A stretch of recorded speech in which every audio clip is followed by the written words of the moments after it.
Welcome students. Today here we are going to study the new topic from our new syllabus of 12th standard, that is kinetic theory of gases and radiation. In this topic first we have see kinetic theory of gases, and here is the introduction. That is, here if we consider the gas or any type of the gas, the motion of the gas molecule is like this. If we consider gas which will be contain in container, समजा या ठिकाणी आपण कंटेनरमध्ये gas consider केलेला आहे. It consist of large number of molecules. They are randomly moving in that particular cylinder like this. या पद्धतीने आपण दाखवले. मग याच्यामध्ये सुरुवातीला आपण आयडियल गॅस आहे त्यासाठी काही लॉज आहेत सुरुवातीला, ते लॉज आहेत त्याच्यावर मग आयडियल गॅस म्हणजे काय ते पाहू. सुरुवातीला या ठिकाणी जो फर्स्ट लॉ आहे तो बॉयल्स लॉ आहे. मग बॉयल्स लॉ असेल, चार्ल्स लॉ असेल किंवा गेलो-सॅक्स लॉ असेल. हा या ठिकाणी in case of the gas pressure, volume आणि टेम्परेचर या तिघांच्या मधले रिलेशन्स आपल्याला मिळत असतात त्याच्यावरून. मग बॉयल्स लॉ जो आहे पहिला या ठिकाणी त्याचं स्टेटमेंट मॅथमॅटिकल फॉर्म दिलेला आहे. त्याचं स्टेटमेंट आपल्याला या पद्धतीने सांगता येईल. That is volume applied to a given gas is inversely proportional to pressure at constant temperature. When the temperature of the gas is kept constant, the volume is inversely proportional to pressure, or simply it is written like this: PV, this P into V equals to constant at constant temperature if the temperature of gas is constant. The second law is Charles law, that is V is directly proportional to T at constant pressure. V that is volume of given mass of gas is directly proportional to the absolute temperature when it is happens at constant pressure, that is pressure is kept constant. And third law is regarding to this ideal gas is Gay-Lussac's law. This pressure applied to given mass of gas is directly proportional to temperature at constant volume. मग या ठिकाणी तीन parameters consider केले तिन्ही lodge मध्ये बघा, pressure, volume आणि या ठिकाणी टेम्परेचर पी, व्ही आणि टी, आणि यांच्यामधील रिलेशन आहे तिन्ही सायंटिस्टनं दिलेले. आणि मग हे जर आपण तीनही लॉज जर कंबाईन केले तर आपल्याला या पद्धतीने लिहिता येतील. फर्स्ट लॉ नुसार P V directly proportional to T, म्हणजेच या ठिकाणी व्ही डायरेक्टली प्रोपोर्शनल टू काय आहे, टीच आहे. म्हणजेच हे कंबाईन काय लिहिता येईल आपल्याला, P V directly proportional to T. Or suppose या ठिकाणी दोन केसेस घेतले, P one V one upon T one. या ठिकाणी हा टी वन मल्टिप्लाय इकडे आल्यावर काय होईल, डिवाइड होईल. म्हणजेच P one V one upon T one must be equal to P2 V2 upon T2. या पद्धतीने आपल्याला गॅसचं रिलेशन काय करता येईल, लिहिता येईल. आणि that relation is nothing but the ideal gas equation. हे रिलेशन म्हणजेच काय आहे, तर आयडियल गॅस इक्वेशन आहे. समजा या ठिकाणी आपण मोलर मास या ठिकाणी तो 1 मोल ऑफ गॅस कन्सिडर केला. या ठिकाणी n is number of molecules, आणि या गॅसमध्ये ह्या मॉलिक्युल्स किती आहेत, एन नंबर ऑफ मॉलिक्युल्स आहेत. मग या ठिकाणी n into a, that is called as, or Na is simply called as Avogadro's number. Avogadro is name of the scientist, which is equal to the number of molecules in 1 mole of gas. म्हणजे एका mole of gas मधले जे gas molecules आहेत त्यांची संख्या कोणाबरोबर असते, तर ह्या Avogadro's नंबर बरोबर असते या ठिकाणी. मग या ठिकाणी जे आयडियल गॅस इक्वेशन आहे ते आपल्याला या पद्धतीने लिहिता येतं. This PV equal to n KB into T, where KB is called as Boltzmann constant. हा केबी म्हणजेच काय, बोल्ट्झमन कॉन्स्टंट या ठिकाणी. आणि एक व्हॅल्यू आपण पुटअप केली बघा आता या ठिकाणी, Na into KB is equal to R. R is called as gas constant. म्हणजेच या ठिकाणी पीव्ही इज इक्वल टू काय लिहिता येईल, RT लिहिता येईल. And n is called as number of molecules of the gas, and that equation is called as ideal gas equation. मग हे जे इक्वेशन आहे हे आयडियल गॅस इक्वेशन हे कशापासून तयार केलेले आहे, तर तीन laws, Boyle's law, Charles law आणि Gay Lussac's law.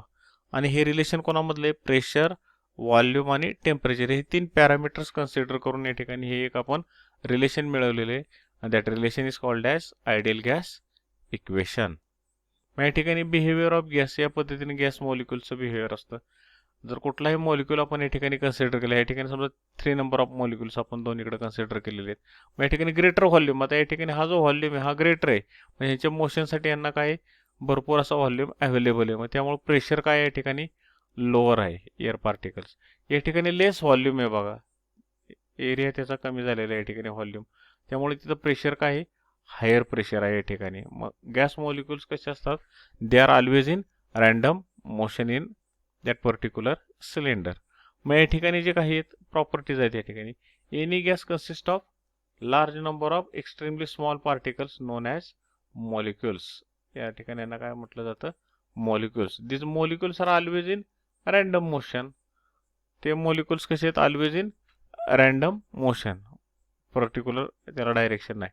A gas enclosed in a container is characterized by its pressure, volume and temperature which are the microscopic parameters. म्हणजे या ठिकाणी हा जो गॅस आहे कंटेनर मध्ये आपण कन्सिस्ट केलेला, त्याचे 3 बेसिक पॅरामीटर्स आहेत, प्रेशर, व्हॉल्यूम आणि टेम्परेचर. मग हे जे 3 पॅरामीटर्स आहेत, these are not considered for individual particles. Hence certain assumptions are made regarding to the particle of gas. The average of physical quantities over large number of particles involved are obtained, and these average are finally related to the macroscopic parameters of the gas. म्हणजे या पद्धतीने आपण काही गॅसच्या काही properties पाहिलेल्या आहेत. त्या ठिकाणी कुठलाही गॅस ज्यावेळी आपण सिलेंडरमध्ये किंवा कंटेनरमध्ये कन्सिडर करणार आहे, बेसिक प्रॉपर्टीज काय आहेत, तर always they are in random motion, त्यांना वेगवेगळा स्पीड आहे. ते एका कंटेनरमध्ये कन्सिडर केल्यानंतर त्यांचे जे बेसिक कॅरेक्टरिस्टिक्स आहेत त्या कशाचे रिलेटेड, 3 पॅरामीटर, प्रेशर, व्हॉल्यूम आणि टेम्परेचर. ही 3 त्यांचे काय बेसिक पॅरामीटर्स आहेत. मग या ठिकाणी आपण हा आयडियल गॅस आणि या पद्धतीने हे गॅसचे मॉलिक्युल दाखवले आहेत, रिअल गॅस या पद्धतीने. मग या ठिकाणी काही प्रॉपर्टीज आहेत बघा. या ठिकाणी पुन्हा या ठिकाणी जो फर्स्ट प्रॉपर्टी या ठिकाणी इक्वेशन दिलेलं, PV is equal to NRT. त्याच इक्वेशनला दुसरं नाव का, आयडियल गॅस इक्वेशन का परफेक्ट गॅस इक्वेशन आहे. मग याच्यामध्ये दुसरी त्याची आयडियल गॅसचे काही कॅरेक्टरिस्टिक्स आहेत, at all pressure and the temperatures are treated as ideal gas. In ideal gas the molecules have only kinetic energy and no potential energy. म्हणजे कुठला आयडियल गॅस असेल तर ते मॉलिक्युल जर मोशनमध्ये असेल तर त्यांना कोणती एनर्जी असणार आहे, kinetic energy, and not the potential energy. ते रेस्ट पोझिशनला असणार नाही त्या ठिकाणी. These real gases are composed of atoms or molecules which do not interact with each other. मग हे जे रिअल गॅसेस आहेत हे कशापासून तयार झालेले आहेत, तर ॲटम्स आणि मॉलिक्युल्स, किंवा ॲटम किंवा मॉलिक्युल्स. म्हणजे या ठिकाणी जर एखादा आपण पार्टिकल कन्सिडर केला, कशापासून तयार झालेला, ॲटम्स, मॉलिक्युल्स, न्यूक्लिया या पद्धतीनं त्यांचे एकमेकांमध्ये काय आहे, इंटरॅक्शन आहे. मग या ठिकाणी जो हे no real gas is truly ideal, म्हणजे कुठला जर रिअल गॅस असेल तर तो ट्रुली आयडियल नाही. But at low pressures and high temperatures, real gas behaves almost as ideal. म्हणजे ही त्याची एक बेसिक प्रॉपर्टी लक्षात घ्या. कुठलाही नो रिअल गॅस म्हणलं इज ट्रुली आयडियल. कुठलाही रिअल गॅस हा आयडियल नाही, पण कुठल्या कंडिशनला, at low pressures and high temperatures. Pressure कसा असायला पाहिजे, त्याचा लो असायला पाहिजे, आणि टेम्परेचर हाय असायला. This real gas behave as almost ideal gas. मग या ठिकाणी आपण हे जे काही अजम्पशन्स आहेत या ठिकाणी कायनेटिक थिअरीचे, मग या ठिकाणी दाखवले बघा, high temperature and low pressure. Temperature high त्यामुळं एनर्जीमुळे मोशन जास्त आहे. या ठिकाणी लो टेम्परेचर आणि हाय प्रेशर आहे, तर मॉलिक्युलची संख्या बघा जास्त आहे, या पद्धतीने दाखवलेली आपण, बरोबर आहे. मग या ठिकाणी यांच्या काही बेसिक कॅरेक्टरिस्टिक्स आहेत बघा. Gas consist of very large number of small particles called as molecules. म्हणजे कुठलाही गॅस जर आपण कन्सिडर केला तर या ठिकाणी लार्ज नंबर आहे त्याचे, 100, 200, 300 अशी या ठिकाणी कंटेनरमध्ये संख्या आहे, आणि स्मॉल आहेत ते, एक्स्ट्रीमली स्मॉल अगदी नेचर आहे त्यांचं. All molecules for a given gas are rigid and perfectly elastic spheres having very small diameter. म्हणजे प्रत्येक जो मॉलिक्युल या ठिकाणी हा रिजिड आहे. रिजिड म्हणजे या ठिकाणी जरी कुठेही आढळलं तरी त्याचा शेप आणि साईज चेंज होत नाही. परफेक्टली इलास्टिक आहे, म्हणजे as soon as forces are removed it will gets its original shape and size. आणि स्पेरिकल शेपमध्ये, आणि त्याचा डायमीटर अगदी स्मॉल आहे. All the molecules for given gas are identical. म्हणजे एक जर आपण गॅस कन्सिडर केला, फॉर एक्झाम्पल हायड्रोजन असेल, तर हायड्रोजनसाठी त्याचा मास असेल, शेप असेल, साईज असेल, ते काय असणार आहे, सेम असणार आहे सर्व मॉलिक्युल्सचं. ऑक्सिजन असेल तर ऑक्सिजनसाठी ते सगळे ऑक्सिजनचे मॉलिक्युल्स आपण त्या सिलेंडरमध्ये कन्सिडर केले असतील तर त्यांच्यासाठी मास, शेप, साईज काय असणार आहे, सेम असणार आहे या ठिकाणी.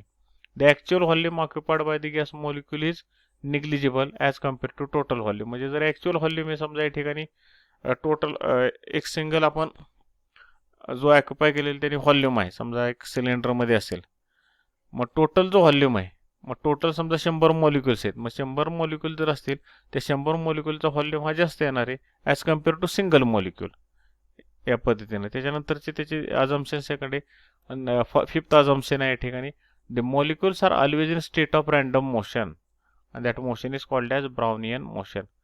ते जी त्यांची जी मोशन आहे, जसं आपण एखाद्या वर्गामधून विद्यार्थ्यांना जर बाहेर सोडलं तर या ठिकाणी त्यांची जी मोशन आहे रँडम असते, त्यांच्यावर कोणाचा कंट्रोल नसतो.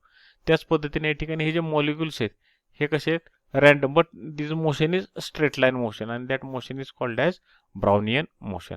त्यानंतर सिक्स्थ अजम्पशन आहे, due to random motion molecules are constantly collide with each other as well as walls of the container. ते एकमेकाबरोबर धडकतात, त्याचबरोबर ज्या कंटेनरमध्ये त्या कंटेनरला सुद्धा काय होते, त्यांच्या वॉल्सला धडक होत असते.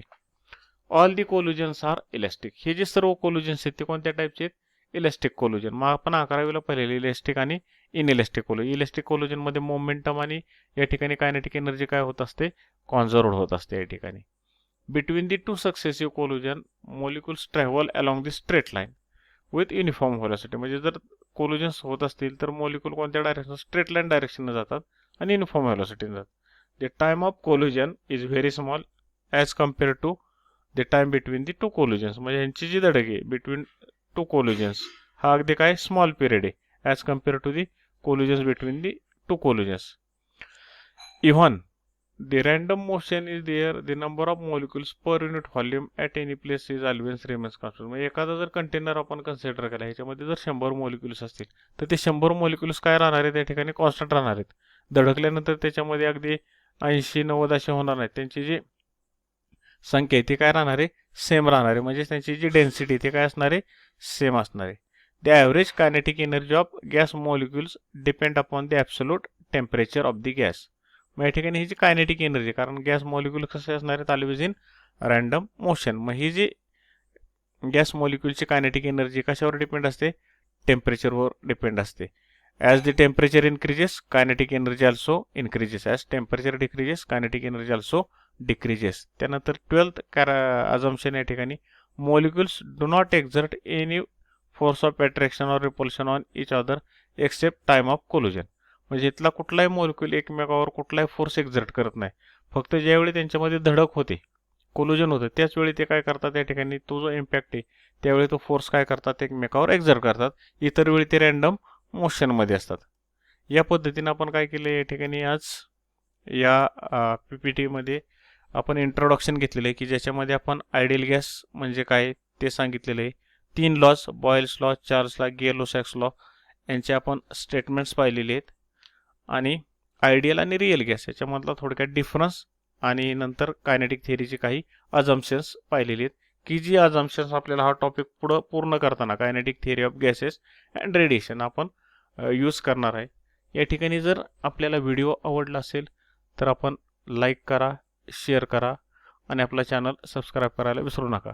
बेस्ड ऑन दिस, या टॉपिकवर आधारित ज्या PDF नोट्स आहेत त्या डिस्क्रिप्शन बॉक्समध्ये दिलेल्या आहेत. डिस्क्रिप्शन बॉक्समधील लिंकवर जाऊन क्लिक केल्यानंतर त्या तुम्हाला इझिली अवेलेबल होतील. Up to this, thank you.